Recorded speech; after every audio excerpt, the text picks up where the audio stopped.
and gentlemen, welcome on into another fantastic episode of Bar Talk. Good morning, good evening, good afternoon, good night, happy Thursday, happy Friday, happy Saturday, Sunday, Monday, Tuesday, Wednesday.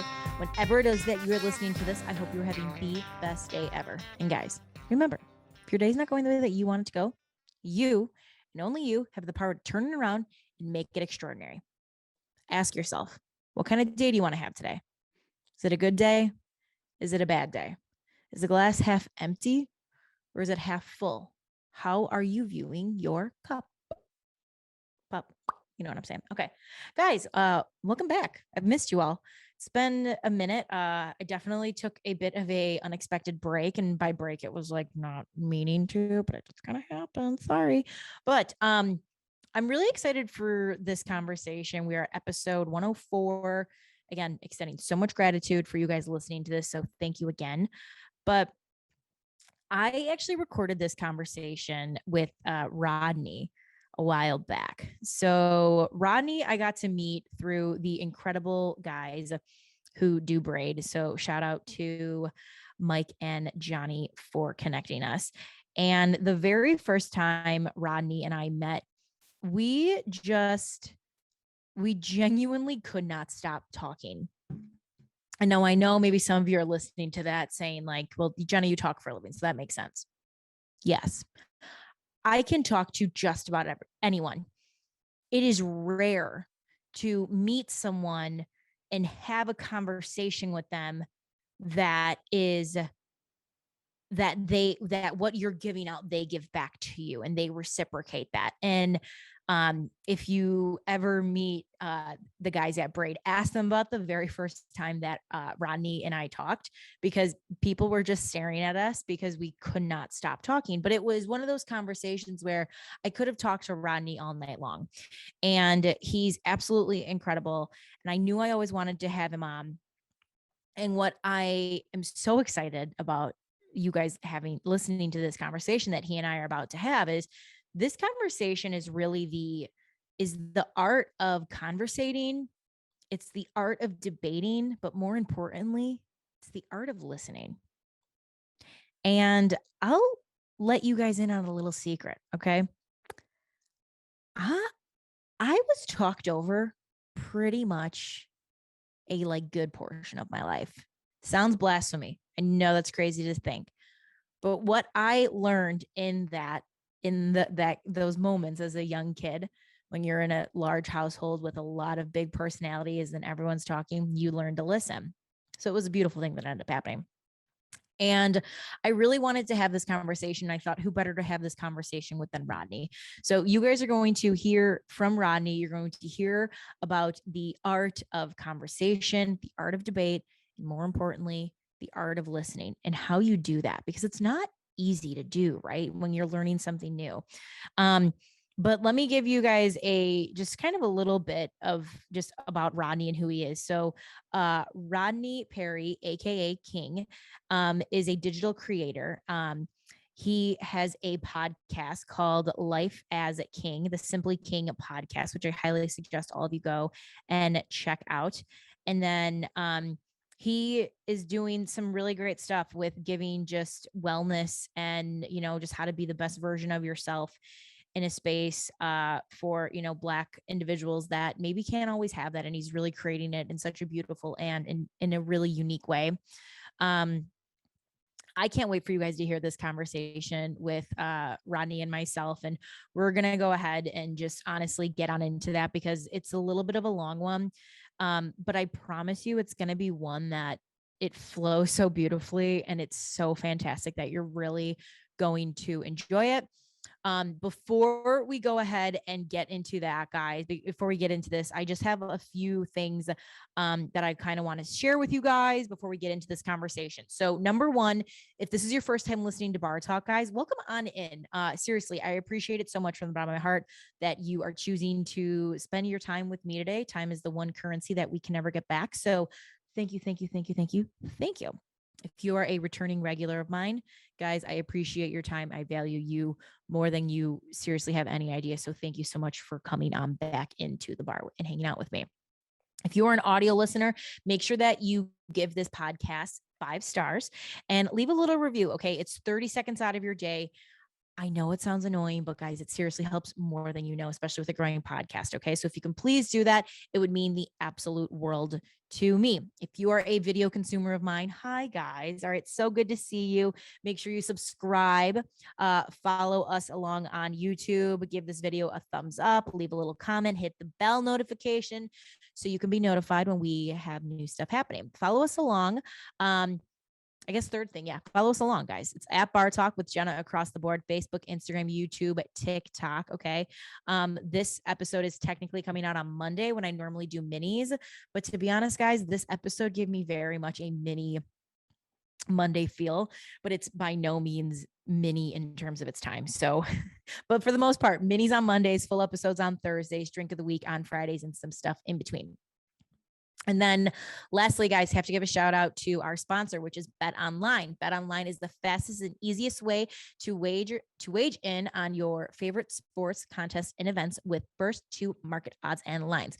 Find reviews and news for every league, including Major League Baseball, NFL, NBA, NHL, combat sport, esport, and even golf. Bet Online continues to be the top online resource for all of your sports information, from live in-game betting, prompts, and futures.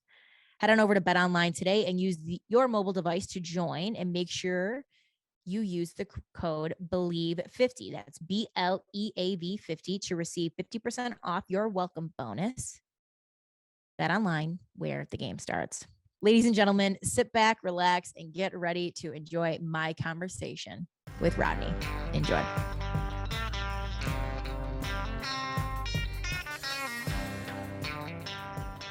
But we're gonna start off with an old fashioned for you. For sure. And where'd you get these glasses? So this I stole from my last job, Pizzeria Portofino. Please don't come after me. But everyone should have mason jars in their house. I fully believe that. And then these little guys are just the best. And then the big ice cubes are just they're just like they have like a what's the word I'm looking for? Like a gel foam that you can buy from Target and like Vinnie's and all that stuff. So perfect, that fits. So since I'm doubling the batch, we're basically going to do 1 ounce of simple syrup. We are going to do we're going to do 4 ounces of bourbon. And this bourbon is one of my favorites. It's called Brothers Bond Bourbon. It's all the way up there. And those bottles will never be open because I have them signed by the guys themselves. Oh, the Brothers Bond? The Brothers Bond. I was a big Vampire Diaries fan growing up. Oh, that's from Vampire? It's from the guys who are the stars in Vampire Diaries started this. And I bought a bottle right when they launched, and I was like, wait, this actually isn't bad. And then 2 dashes, so 4 total. Brothers Bond, that's a cool name. It's a great name. And, the whole story behind it is they were brothers on the show. So they wanted, and then they bonded actually over drinking bourbon in real life. Like on the show, their characters drink bourbon, and then they drink bourbon. Yeah. So they thought, they wanted to learn the process of making bourbon and making whiskey. And what I love about it is they actually learned the art. And they weren't like, we're not going to be celebrities and just put our name on it. Yeah. They actually did the work themselves and have tried to perfect this for years basically. So it took them a long time. So again, always respect that when you can actually do the work and not just put your name on it. Shoot, yeah. And then, it blew up. And it's reasonably priced. I want to say it's only $45 a bottle, which for bourbon is pretty nice, considering that some bourbons can be pretty fucking expensive. But yeah, I think every person, man or woman, should know how to make an old fashioned because there's something really sexy and sophisticated about an old fashioned. Yeah, it is. And I think if you have company over and you can just pour one out, for your guest, they're gonna love it. For you. And then the Luxardo cherry. So technically, a Luxardo cherry isn't meant to go in an old fashioned. I can't fucking speak today to save my goddamn soul. But in Wisconsin, they do cherries. So I say, screw it. I don't have oranges in house. So it's a Wisconsin old fashioned. It's like a Wisconsin old fashioned. I think they add some other stuff to it too. But cheers, Rodney. I'm very excited to have you here. Yes. All right. Ooh, tasty, tasty. Right? But no, you and I met obviously through Braid, Yes. through Johnny and Mike. So Johnny and Mike, thank you guys for connecting us. Really appreciate it. For sure. And they actually just posted something about you. And this was what I wanted my starting off point to be. So I'm going to pull it up. And they posted this photo of you, and it said, "Awesome catching up with Rodney. Our big takeaway, a discussion is an opportunity for growth, not just debate. You just have to be, one, willing to listen, thoughtful in your response. Big things coming in Atlanta. We can't wait to visit." So you are leaving, and I'm grateful, very grateful for your time to be able to sit down and chat. Yeah. And I think what was really interesting about the first time you and I met, we had very different viewpoints, but I think we both were willing to hear each other's side. For sure. So I guess we could start with just the art of, I don't know if you'd call it the art of debate, the art of listening, the art of thoughtful conversation. But I would just love to hear your perspective on just like debating itself. Let's start there. Let's start like very basic. Yeah. Well, I think a debate technically is supposed to be a very civil conversation where there's intentional sense of us being adversarial in our opinions. And so that doesn't mean you hate the other person. That doesn't mean you're trying to imply anything about them. They're standing on a particular opinion, a particular stance that they just feel like they have a particular viewpoint that can just hold this thing up. I think what creates a problem and issue these days is that people have attached their opinions to their identities. And so instead of it being, because when you have something is in a very collegiate way, when you think about debate teams, they're just debating the pros and cons of a particular thesis or point or argument or whatever it is. That doesn't mean those people who are arguing those things even agree with the points that they're making. They just start making the best case for the thing because it's still based on opinion at the end of the day. And you can use facts to try to support the opinion or the viewpoint that you have. But at the end of the day, a lot of this stuff is subjective. I think the issue is that nowadays we have people who literally connect their opinions and their views to who they are. It's like people are maybe potentially going through an identity crisis. Yeah. I mean, I think because I get when you do that with ideology or a certain sense of, if you have a particular personal philosophy or your religion, or some type of philosophical stance that you kind of take and hold and will die on the sword on no matter what. Like maybe you just don't believe in cursing. You maybe don't believe in saying these certain types of words or don't believe in speaking certain ways. Cool. And that's part of who you are. And there's a lot of people who probably move in that exact same way. Cool. That's great. The problem is when you literally get to the point to not be able to adjust yourself from something that you literally continuously are having to defend. And you don't like it. And you want the world to kind of just leave you alone and just let you feel whatever it is that you feel. Yeah. But you continuously have to defend yourself about what it is when it's like, this isn't you. Like, this is literally just something that you're dying on the hill on. Yeah. But this isn't you, really. But it's, and I think I know even for me, like with my background of like someone who went to journalism school, you know, part of the job as a journalist is to be neutral or exactly. Let me rephrase that. A decade ago when I was in school, the job was to be neutral. Yeah. And now because of the way that the media landscape has changed so drastically in the last 5 years that they want personalities behind this and you're selling your personality in a sense. And I understand that because part of what I do is that. Like I am selling my personality. I'm trying to get people to come like Bar Talk has my name on it and no one else's. So like I get that. But the one thing I remember in my very, very early days of my journalism school, and I remember being like terrified to voice his opinion because, like you said, I don't want people to think, you know, that like just because I'm stating this, it's because I'm going to live and die on a hill with this. I'm just stating this as a different viewpoint and a different lens. And it was, we had to read, do you remember the Rolling Stones article that came out right after the Boston bombing of the kid who did the Boston bombing? No. Okay, I can't even remember his name, but I remember our professor was like, okay, everyone has to read this, and I want you to try to read this like and not be objective. Which, like, how hard is that as like Americans reading a story about the kid who did the Boston bombing when everyone in the class is American? So you already have a bias going into this article. Yes.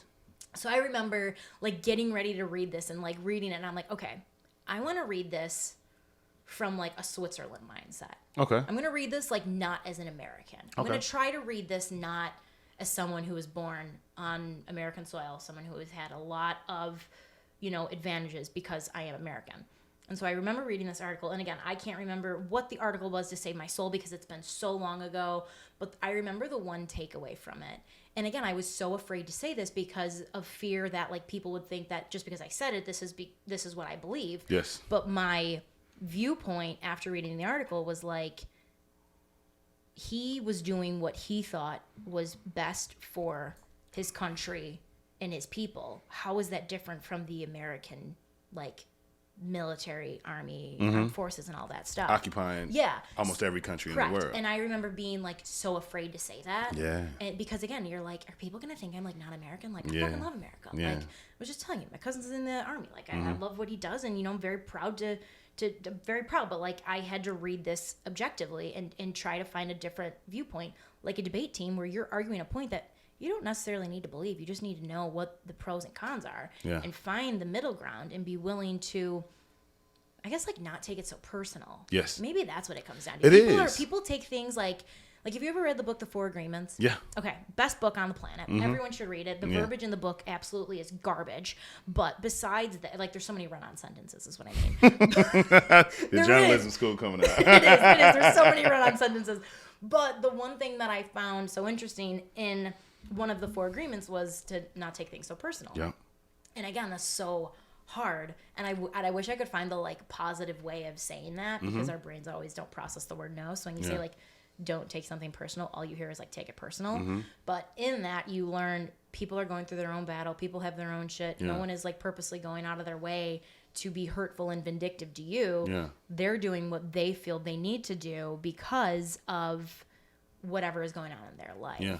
But I think, kind of circling back, and I feel like I'm kind of talking in roundabout ways, but like going back to what you said initially, it's like, if we can just learn to hear and view life through different lenses, you don't always necessarily need to agree with them. Yeah. But you can at least try to understand why someone views life through that lens. And I think the problem with a lot of people is they believe that everything they already have like grounded themselves in belief-wise are things that will never change or that will never be challenged or should never be challenged. Right.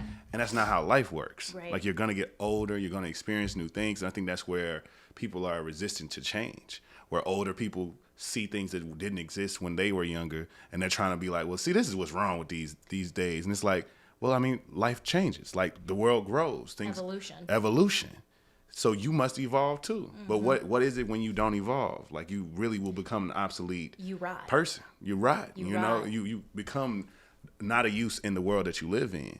So to sit here and attach yourself to something that you can't really defend, because that's the issue, is that a lot of people get defensive because they don't know how to keep up in this argument of defending this point that they feel so grounded in dying on the hill on, because challenging that would be challenging who they are instead of challenging the opinion itself. It's almost like it's, like religion, for example. Yes. Like some people in religion, as you get, I know for me, like I had that moment of like, you get older and then you start to question the faith that you were grown up in. Like, do I believe this? Do I not believe this? Is this the way I want to continue going in life? Yeah. And a lot of people, when they have that moment where they're at a fork in the road and you can pick which side to go on, like a lot of people's internal like core pillars of belief and structures of who they are comes crumbling down because what they did believe, this viewpoint or whatever it is, literally just it just gets washed away. Yeah. And what does that do to the relationships that you have? Like, for people who grew up in a society where particular lifestyles weren't out loud. You see that with so many different, older people where it's just like, I do think that it's an agenda going on with, I feel like there's more gay people out in the streets. There's pride parades and da-da-da. I don't get it. There's not more gay people. There's just more people that are telling you that they're gay. Exactly. That's the only difference. Exactly. So if somebody gives you that opinion, gives you that perspective, then they're like, well, and they get a little disgruntled because it's like, that just may be the truth. Yeah. And you just kind of got to accept it. And I think people that don't like the idea of standing to be corrected, because they rather just be right and for you to, if anything, just concede. Like, oh, okay, you think I'm right? All right, great. Let's move on. Instead of it being like, all right, I stand corrected. You right. Yeah. It's like, why do we have such a hard time saying to someone, I think you got a point. I think, you got me something to think about. Okay, I'm going to ponder on that. Yeah, and I think that's such it's because I think, it's a slightly vulnerable thing to do. To admit that you're wrong. To admit that you're wrong, or admit that you've been thinking incorrectly about something for quite some time. But I think that's what people are resisting to do, Well, because it's your ego. Yeah. Your ego comes into play in this, and that's when you're like, you have that existential moment where everything that you once believed, and the ego is so fucking fragile, man. Like, oh my God, just a delicate little bitch, or man, however you refer to ego. But yeah, we don't like being corrected, and I think part of everyone's ego is like that's the most human experience. That's the most human experience we have, like with our ego.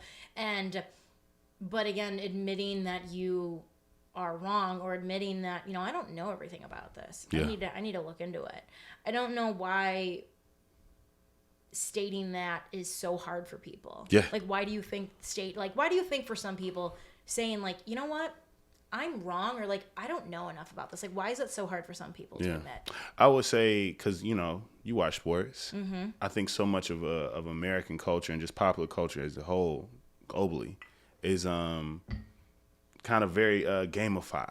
Like, there has to be a winner and there has to be a loser with everything. Yeah. So even when it comes to basic conversation, I have to win the conversation and you have to lose it in some way, shape, or form. Even if it's very slight. Like, I'm just the one in control of the conversation and everyone's listening to me and everyone is agreeing and thinking that I'm right.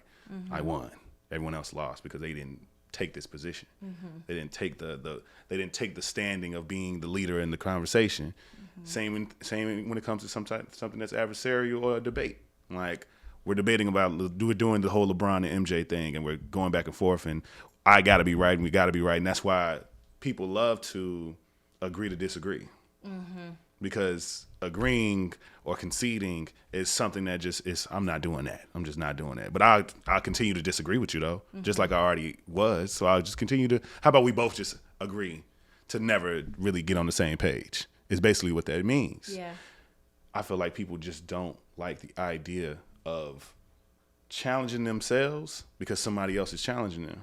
And they don't know how to. It's a very weird thing, but I think it's because there has to be this winner and loser aspect of things. And I think for me, because I've had so many different types of conversations with so many different types of people, I now know how to get the most out of the conversation and how to make people continue to be open with me and continue to communicate with me in a way that they're thoughtful and they are passionate about whatever they're saying. Because I want to learn. Yeah. I want to get their real, truest perspective from their individual life or their individual experience.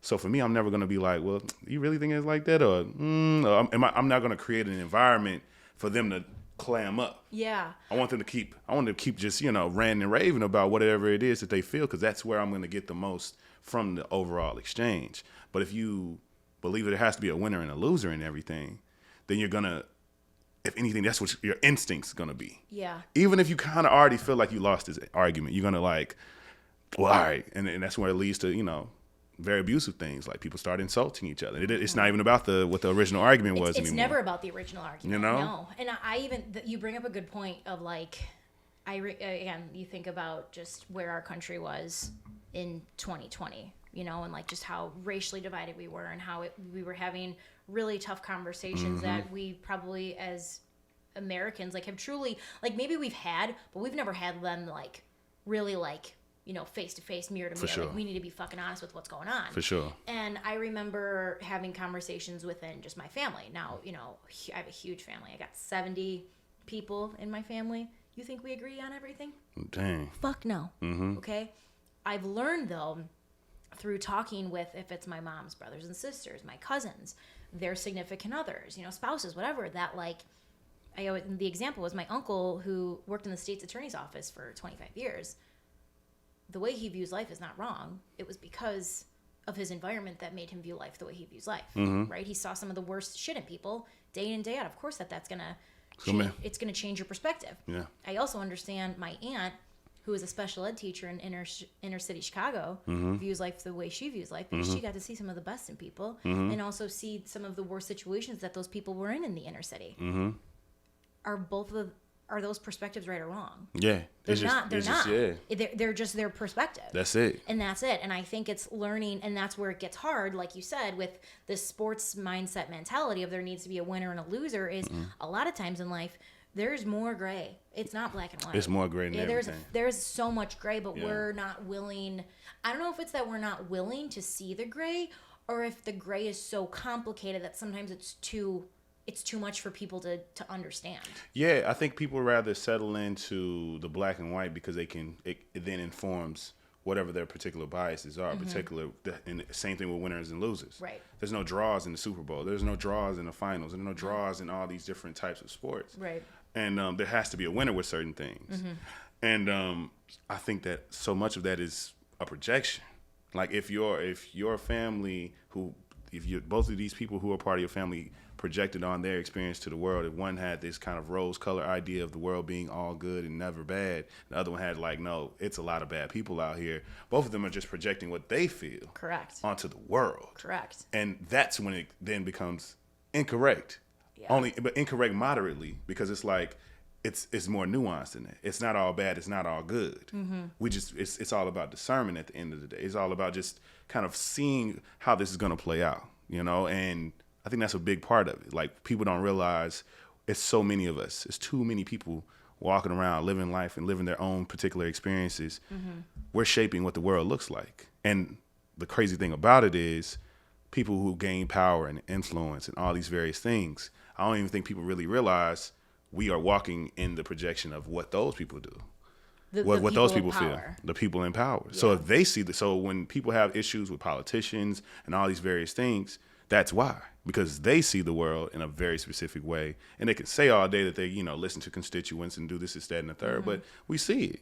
We see that genuinely they're going to always go by whatever they feel and whatever they perceive the world to be. Right. And I get it, because I think we all do that to an extent, but we also have to be able to acknowledge when that is what it is. And I think the language may be missing. The language may not be as widespread as it needs to be. Just like when you say standing corrected, it could also be like, well, I have to acknowledge I am biased when I say this, and then say your opinion. Right. So that way everyone understands that exactly what you're about to say is maybe just you. Right.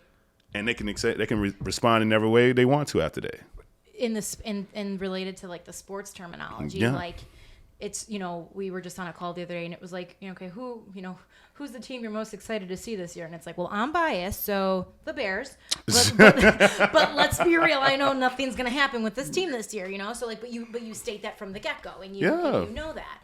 And, even as like, people in the sports field, like every person in sports has a bias. Like, you grew up in a town, you cheer for your team, whoever it may be. Like, even RG3 just said it. He was like, what's the best, stadium to play in, or what's the best stadium to visit? And he's like, that's easy. It's Baylor. Like, he played at Baylor. Like, it's biased as hell. Yeah. He knows it. Yeah. He's not going to say anything else. Yeah. It's like, what? Baylor? Okay. Yeah. Like, I feel like I would have more of an honest opinion because I've never visited the South and seen it. So I feel like I could give a better opinion. But, but no, you said something interesting, and I'd really love you to kind of elaborate on it. Yeah. You talked about, maybe we're missing the language. Yeah. So what do you mean by that? Like, explain that to me as if I was 5 years old. So I think we both are podcasters. Right. And I think a beautiful part of what podcasting has started to do, it started to give people long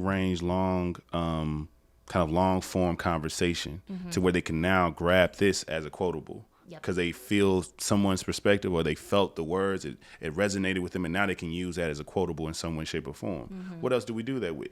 Books.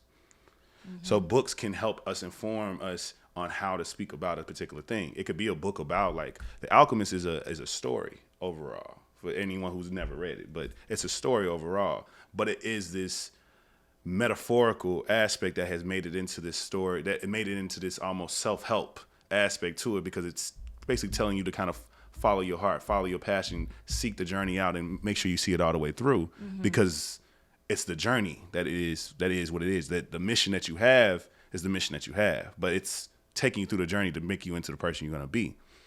I believe that we have to open our minds up to understand that we don't know how to express ourselves in every way, because that's not a thing that we're really taught. It's from an emotional intelligence standpoint, from in so many various ways. We're not taught how to express ourselves in full ways. No. So when it comes to even just casual conversation, and when our emotions or any type of feelings are involved, because emotions, we usually only make them a few things, when emotions are long ranging and complex too.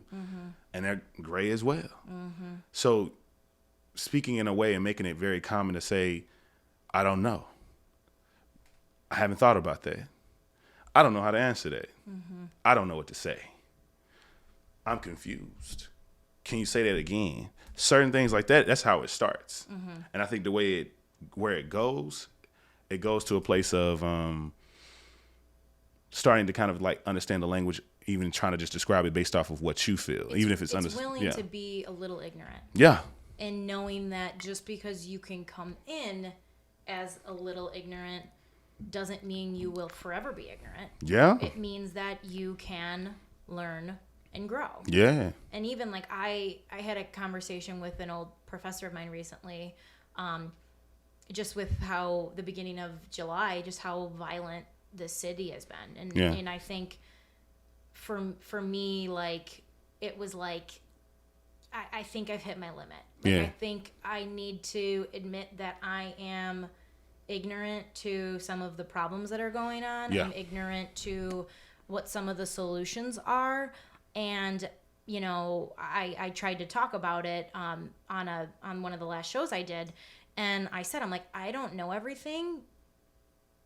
And I'm going to try to learn. And I'm not going to know everything. Like, it's impossible, you know? Like, but if I can at least come in saying like, hey, I don't know this, teach me. Let me hear your perspective from this organizational point of view of like how we can do things to make things better. I don't know. Yeah. Like, but to me, at least it's a start. Yeah. And also asking people, how did you learn that? How did you get to that point? How did you get to this opinion? Or how did you get to this perspective? Yeah. Is it a personal thing? Is it a book you read? Is it something that someone told you? Where are you getting this from? Because that's what makes you now become more attached to it. Yeah. And I think being attached to what's real and true to you is way better than an opinion that is fleeting. Like, your mind can change. You can change. You can discover something in yourself, and you shouldn't be so attached to that one singular thing, because it can change. Think about where you were a year ago. Yeah. 5 years ago. Yeah. 10 years ago. I'm not the same person. Not at all. I'm not the same person I was a week ago. Yeah. I'm not the same person I was back in June. You know, and I think, like you're saying, your opinions are going to change. Your viewpoint on life is going to change based off of your experience, based off of conversations you have, books you read, podcasts you listen to, you know, what influences you. But it's willing to be open to the fact that, like, you're always changing. Yeah. Your mindset is always changing. Yeah. And you want to be, at least for me, like, I always go back to that, like, Matthew McConaughey Oscar speech. Do you ever remember that? I don't. That was when he won for like Dallas Buyers Club. Yeah. And I don't even remember how he went down this rabbit hole, but it was a rabbit hole I was thoroughly invested in. And he said, you know, like, I want to be who I need to be in 10 years. And in 10 years, I'm not going to be satisfied with the person I was, because I need to be the person I need to be in another 10 more years. And he just kept saying, you know, like, the whole premise of it was like, you should always be chasing after growth internally. Yeah. And when you're willing to chase after that growth internally and willing to learn and willing to have conversations with people that maybe you wouldn't necessarily have, learned things you wouldn't think you would necessarily learn, that is where that, like, alchemist comes in, and you're listening to your heart, and you're following different voices and opinions, and you're wanting to learn new things and learning these new things about you that in return are going to make you the best version of yourself possible. Yeah. Like, even me deciding to move, a lot of people have almost approached me in this very, like, you're making like this almost like earth-shattering type of decision for yourself. And I once, in talking to them, I learned, like, have you ever left your hometown? Are you from Chicago? Like, yeah. You born and raised? Yeah. Have you ever left? No. And it's like, so I'm doing something that is so unimaginable to them. Right. And once they learned that, it was like, but you're from here, right? I was like, no, I'm from Tennessee. I was like, hold on, so you moved from here to Tennessee? I was like, no, I moved here from Atlanta. And it was like, oh, you're moving back? Like, yeah, so hold on, so you moved twice away before? Yeah. I'm like, and now you're moving again for the third time? Like, yeah. And they be like, damn, I wouldn't even know how to even do that once. Chicagoans don't ever leave Chicago. Yeah. They don't. Yeah. We don't leave. Y'all should bottle up the, I know it's like a viral thing happening right now with some weird pink sauce that some woman is selling on TikTok. Pink sauce? It's called pink sauce. Chicagoans need to bottle up the pride, you know what I'm saying, and sell that in some way, shape, or form. Dude. They need to bottle up the pride. That's like, there's like, no one find you, like there are, you know, women always make those like, or not even just women, but people always make those things like, find you a man who loves Chicago the way he'll defend Chicago when a suburbanite says they're from Chicago. Like, that's the kind of love you need to find. Yeah. You know, and it's the truth. Like, I don't really know if you find that anywhere else.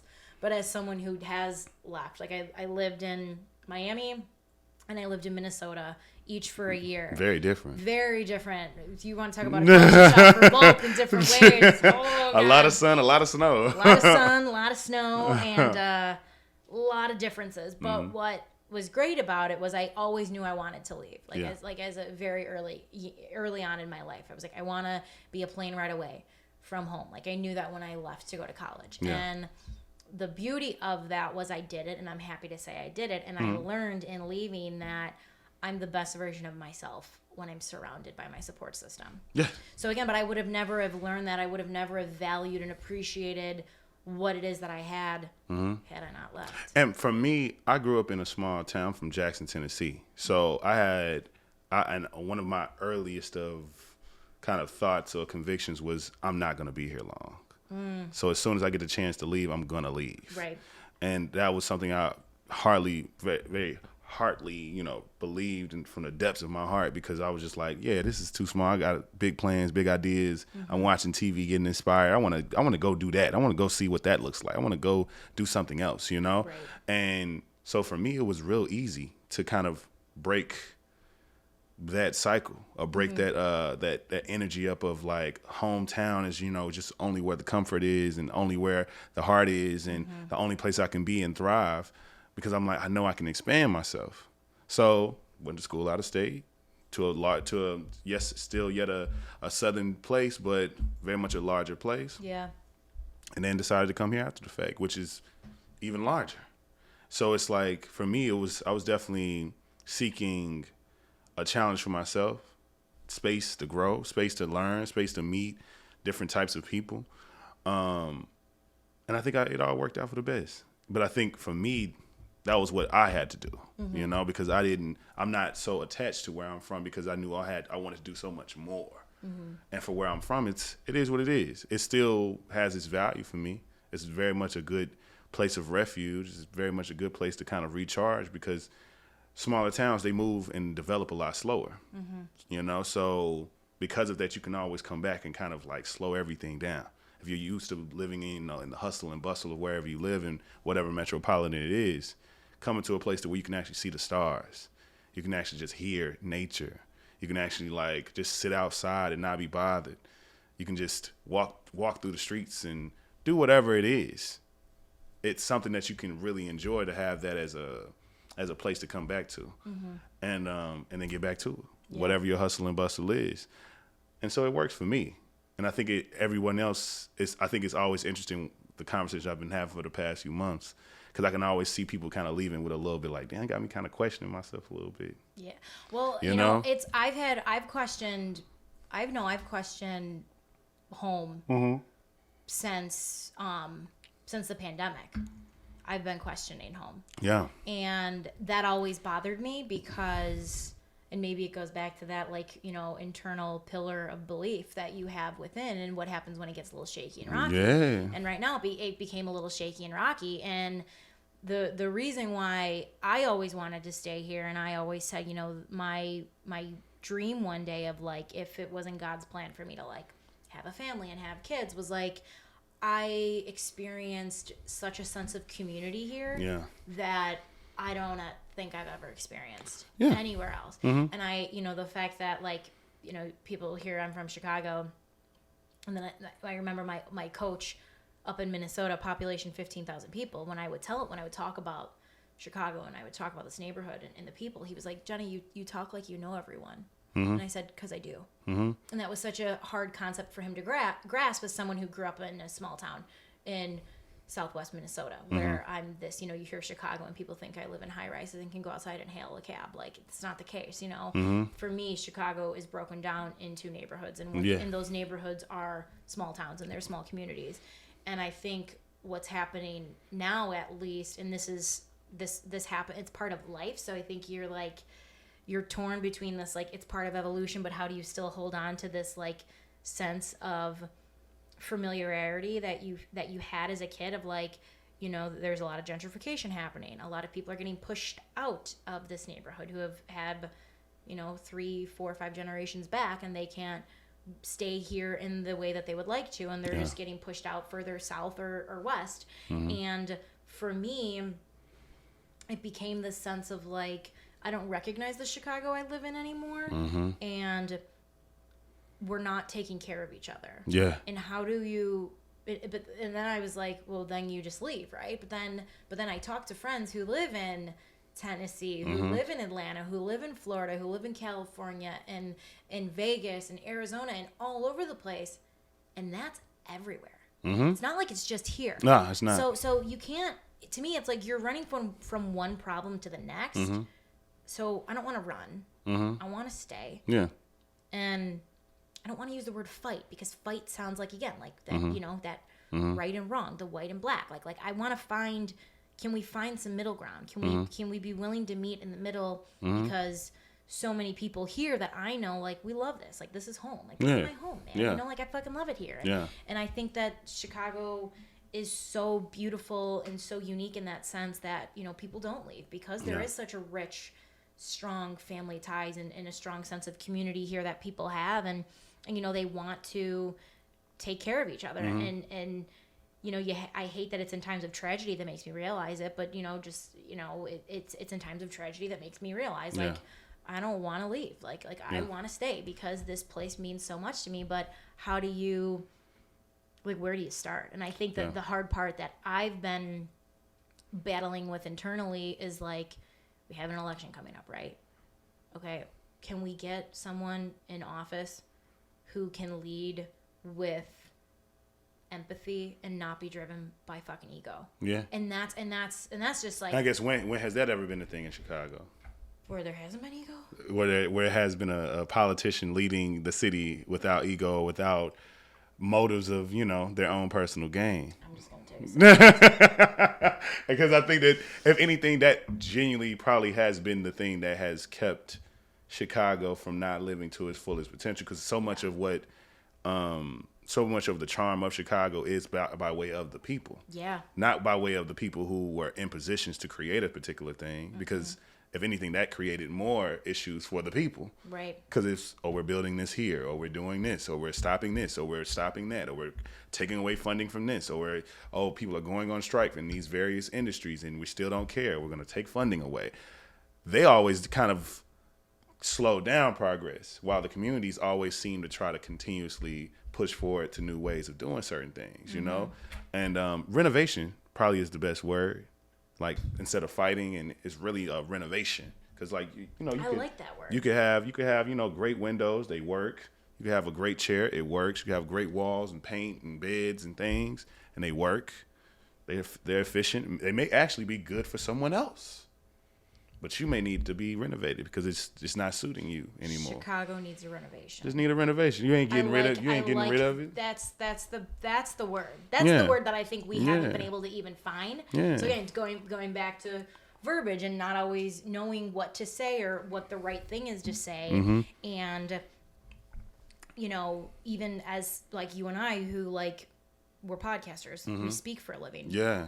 I always feel like our job is to communicate what most people can't communicate. Yeah. And I even fall short of that sometimes, right? Yeah. Like I'll be the first to admit, like, I'll try to describe my feelings, and like if I ever can't find the words, I'm like, I'm just gonna explain to you how I feel right now. And I hope that in explaining to you how I feel, you can find some commonalities with that, because to me, it's the feelings not necessarily these like big beautiful words of like, you know, 7 years ago, but it's finding the feelings and how can we connect the feelings. Yeah, and I don't know. I think Chicago is because I feel like for me, my Chicago story has been so many things because I'm not from here, so it was an immediate culture shock in a lot of ways in terms of like the snow and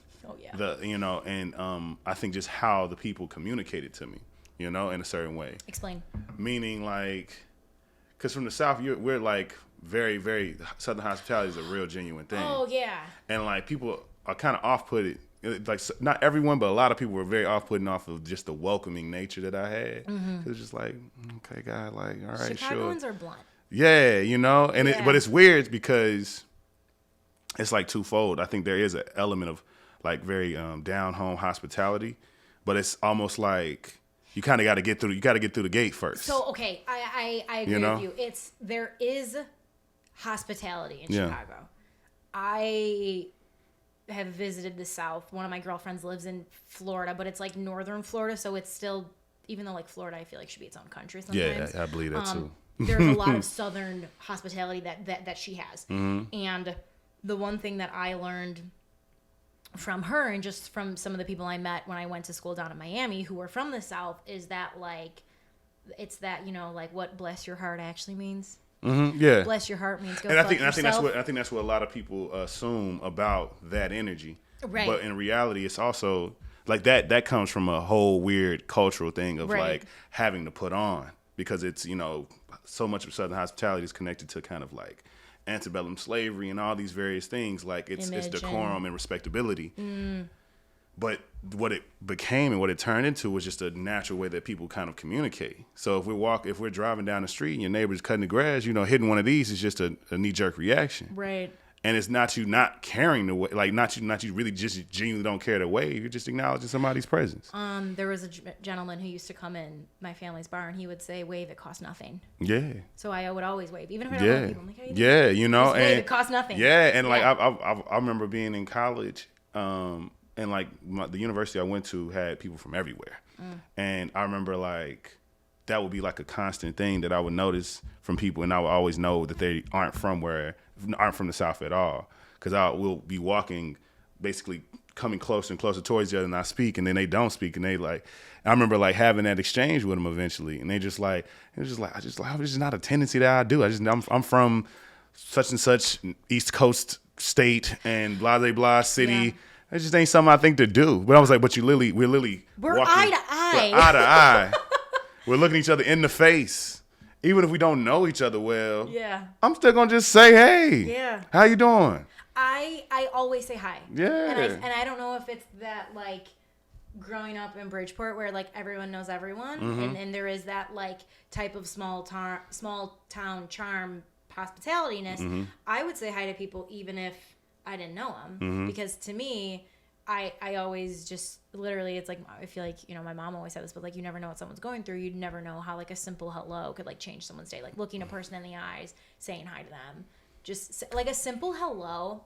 It goes so fucking long. Yeah. It's not even funny. And like, it's just genuine. Like you're not doing it to get something. You're just doing it to be, cause to me, I'm like, that's the neighborly thing to do. Yeah. That's how I feel at least. And I'm gonna keep seeing you. Yeah. Especially if I'm coming to a space and place that I'm gonna keep coming to. Probably gonna keep seeing you. Exactly. I've seen you cut your grass a million times. At this point, I may not know you, but I've seen you, seen who you are, seen that this is your house, this is where you live. Hey, how you going? How you doing? And it just helps. I think it helps just make us feel seen, make us feel like it's the small things like that makes, you know, us feel acknowledged that our presence is there. And that does help a lot of people, because you don't know what people are going through. And imagine a world where you're in a cold place, it's seasonal depression, and no one's happy. No one's talking to each other. No one's even remotely warm or friendly, trying to at least combat the genuine coldness of the environment that you live in and that you're currently staying in. And that's kind of what it was. So for me, it was like realizing there were certain individuals who were guarded, trying to kind of break into certain creative spaces, and realizing that there's a definite like a home team bias. So if anybody knew anybody that was already doing a thing, like, oh yeah, I have a friend who already does what you're doing, or da da da. So I'm gonna just, you know, take care of them or support them, or who are you again, you know? And that was a lot of what my story was, and it was very discouraging because I never went through that. So, okay, I'm happy you brought this up because I had this conversation with someone, ironically, at the bar. And we had talked about how, again, growing up here, I had always learned from a very early age in life, like, it's not what you know, it's who you know. Yeah. So, like, and again, it is part, maybe it's part of that tribalism of, like, you know, your community looks out for you. We want to make sure that everyone's taken care of. And it wasn't until I probably went to college where I found out people I knew were getting in trouble for doing that. And I'm like, in my head, I'm like, okay, well, that's all I've known. So what's wrong with that? Yeah. Like again, I'll admit, like, a little ignorant, like, totally fine. But I also know, too, as someone who then, like, entered into this field where I didn't know anyone in this field. Like, you know, it's not like, you know, my parents were broadcasters or, you know, like there was none of that. Like, I had to, you know, open up doors on my own by meeting people and connecting with people. So I guess, like, and I don't even know what the question is I'm trying to ask. So like, just hang out with me here for a minute. For sure. But, like, how do we, because even now, like, with my job, like, where I'm in a position to, you know, maybe I can help open a door for someone. And if I can, of course I want to. You know, like, I've had people help me along the way. But I think it's I'm having a hard time finding the right people. Yeah. So it's like, how do you find, let's just say, like, people like you, who you maybe don't have the network or the tribe or the community or whatever you want to call it, where you had to do more of the legwork. Yeah. Like, how do you find the people like that? How can those people become more, I don't know, like, not in the spotlight, but how can they be found? Because I'm having a really hard time right now finding the people. Truthfully. Yeah. I mean, I think I'm not against nepotism by any means, because I think that's what we're going to always naturally do. You're going to always think, oh, who do I know first? Right. That can do this thing, or who I can help out, because that's what we naturally going to think to do.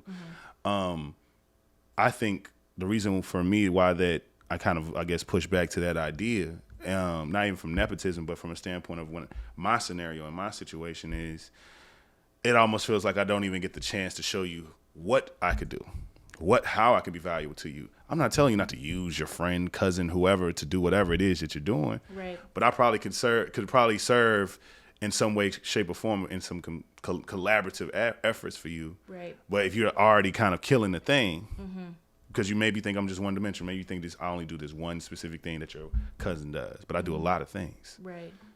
Get to know me, you'll learn that. But if you kind of cut the opportunity of, like, us really exchanging and understanding, like, you know what, I already got a guy for that, but it seemed like you said, you know, something about this. Like, I don't really have a person for that. I never knew anybody for those things. So maybe it's willing to not make the decision too quickly. Exactly.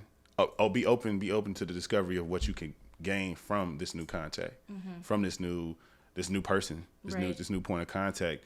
And I think it doesn't create any type of shadiness to the person that you already know who has a similar skill set. Is that you now just have even more people. So now if opportunity comes your way to where you can put a person who has that skill set into position, sure, ask your cousin.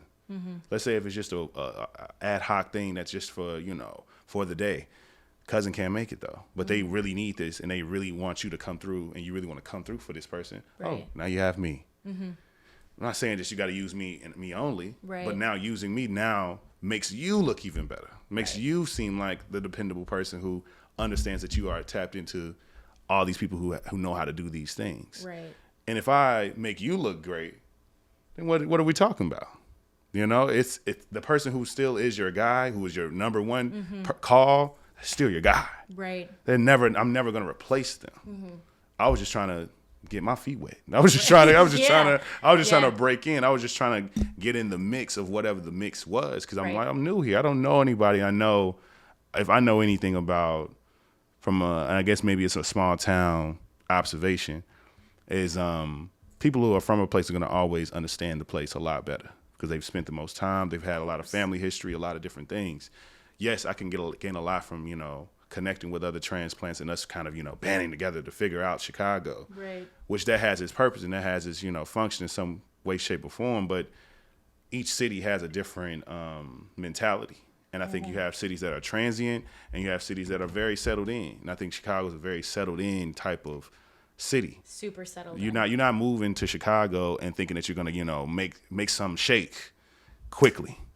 You're gonna have to live in it. You have to meet, or if it does happen quickly, you put a lot of work in very quickly. Yeah. Like you done met a lot of people. You really put the sweat equity in to make these relationships to be able to gain whatever thing you're trying to gain from being here and doing whatever you're doing in this city.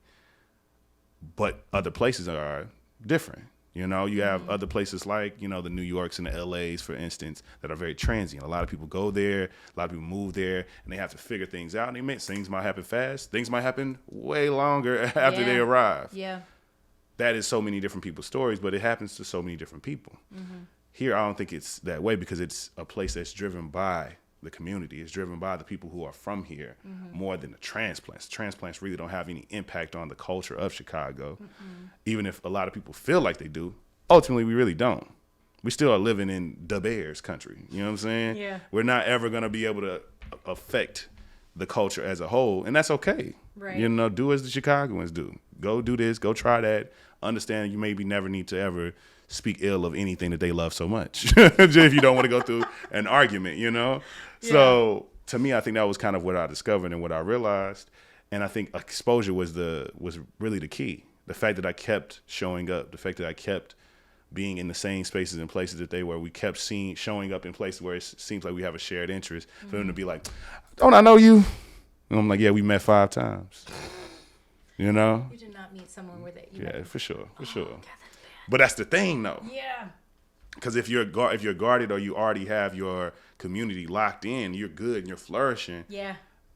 Folks who just want to get in the mix, you might not care that much. No. You're not in a phase of trying to gain more community or gain more people that right. without a very specific purpose. Now you're in a phase of you only want to talk to people that you need. It's like, hey, I need a specific person for this.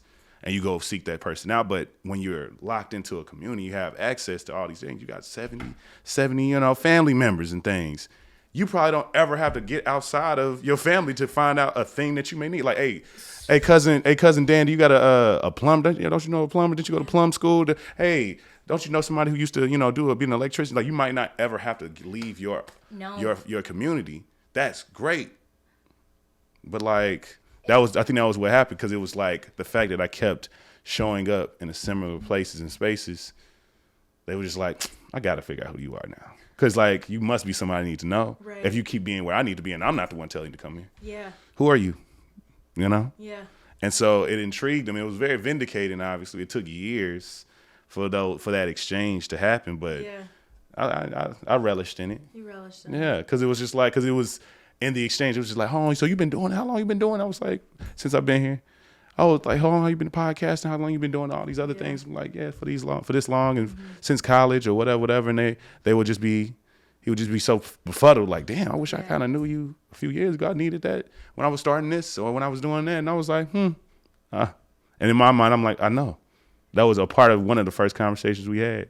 I want to end kind of back with where we started. Yeah.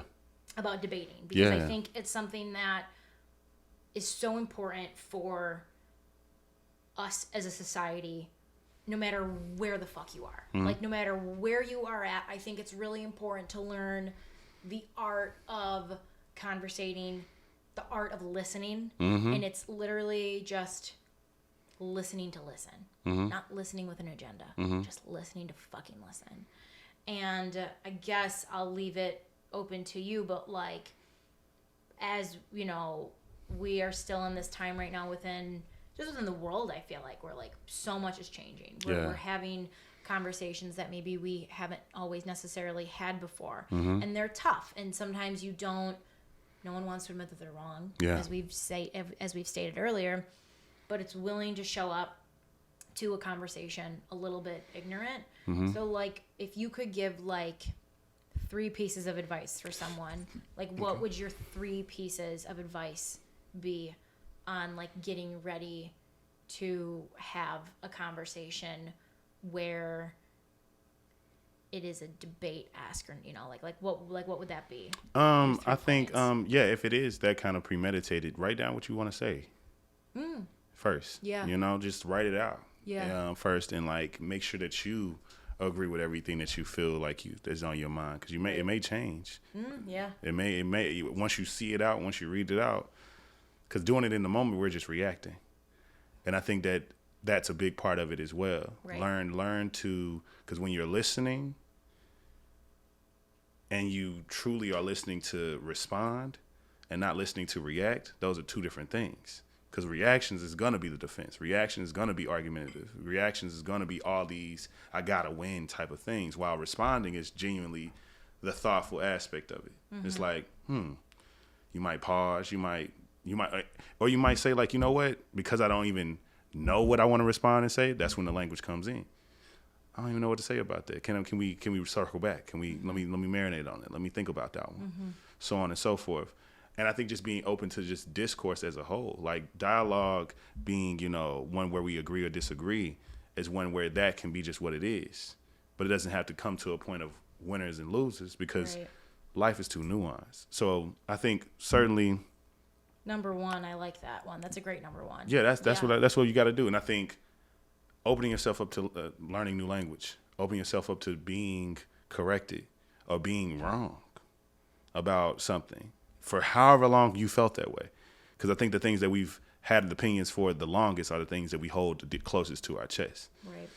But be okay with letting it go. And if you don't want to, being okay with the reasons as to why you don't want to.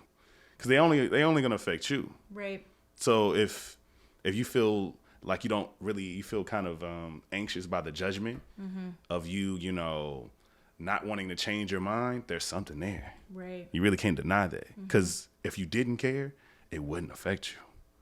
It genuinely wouldn't affect you if you genuinely know, like, hey, I know my favorite color is green. And it's like somebody says that's an ugly color. Why would it ever be? I don't care that you think it is. Yeah. It's my favorite color. Yeah. I don't feel no way about it. But if somebody says that and you're reactionary to it, to a point of like, well, damn, why don't they like green? Like, green is such a nice color. I don't get why they... Why don't you like green? Like, I don't get why. Maybe I shouldn't. Maybe I should think. Right. Now you're sensitive to it because you questioning it. You're open to this question. You're open to being moved and changed. So there may be something deeper that you might want to address as to why that is. And it may never change, but you still should know. You still should know why it is. Right. Why you believe what you believe.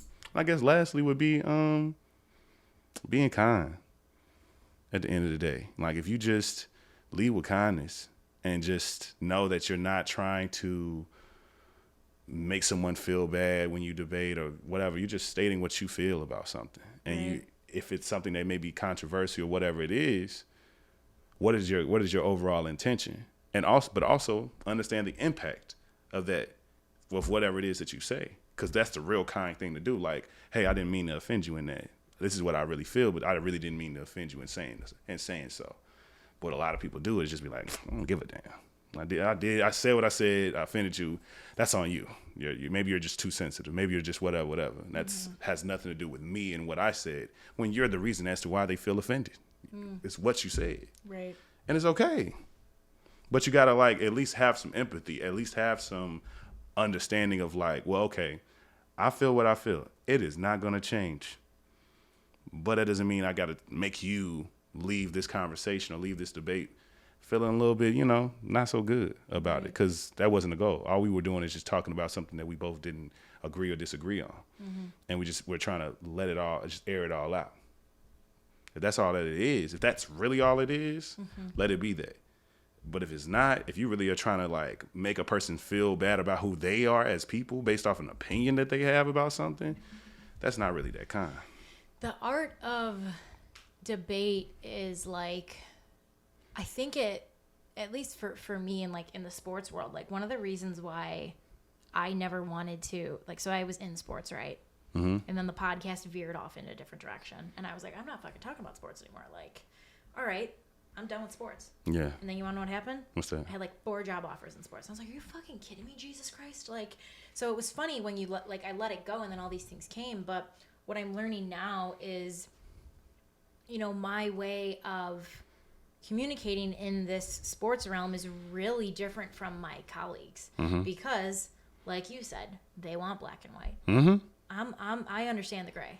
I see the gray. Yeah. I see both sides. Yeah. So I'm really, in the issue with it is like, it always doesn't make for good television, which sucks. Yeah. But like part of it's like, I'm going to be true to me. I'm going to be true to myself, and I'm going to help maybe me more than others, and I hope it helps others in return. But like, I want to talk about the gray more than I want to talk about the black and white. Yeah. Because the gray is where there's more understanding and room for growth, right? For sure. But I think you bring up a lot of really great points of, the being kind and not, like kindness is just, it goes so long. It goes so long. And there's this silly saying, and I don't know if it was Taylor Swift who said it or someone else, but it's like, people will never remember what you said, but they will always remember how you made them feel. Yeah.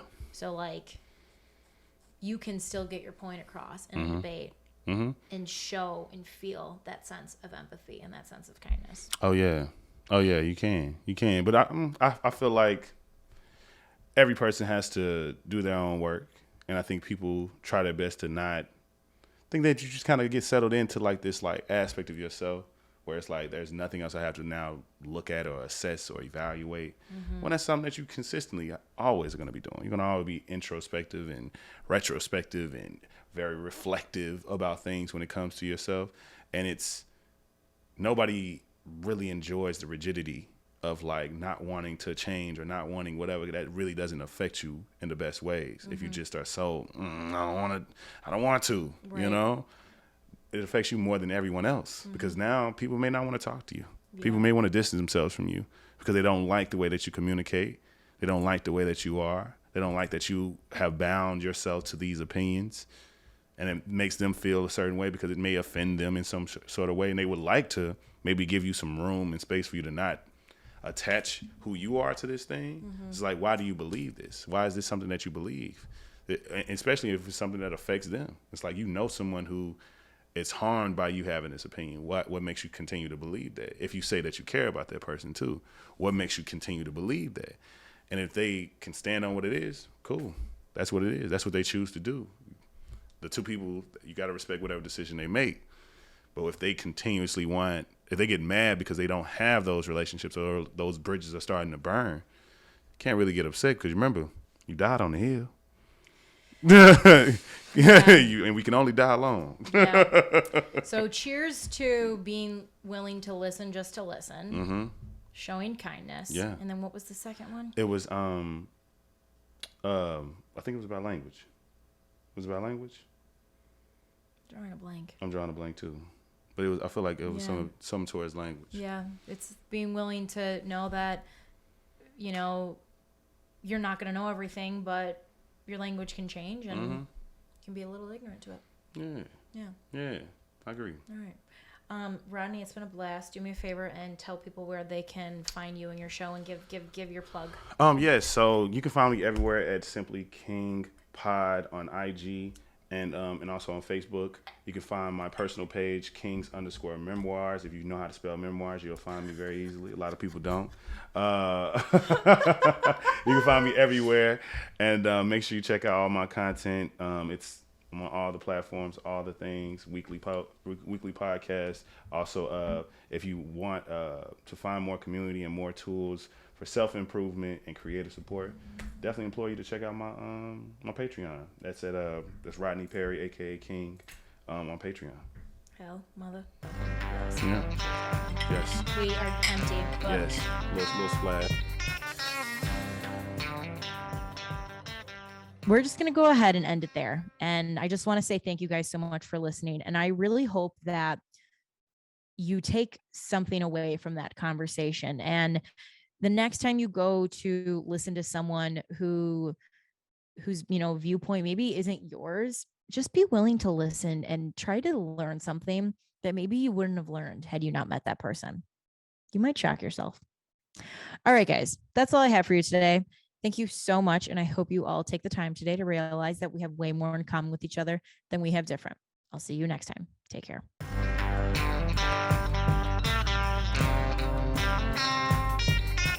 Hey, everybody, it's closing time. You don't gotta go home, but you can't stay here.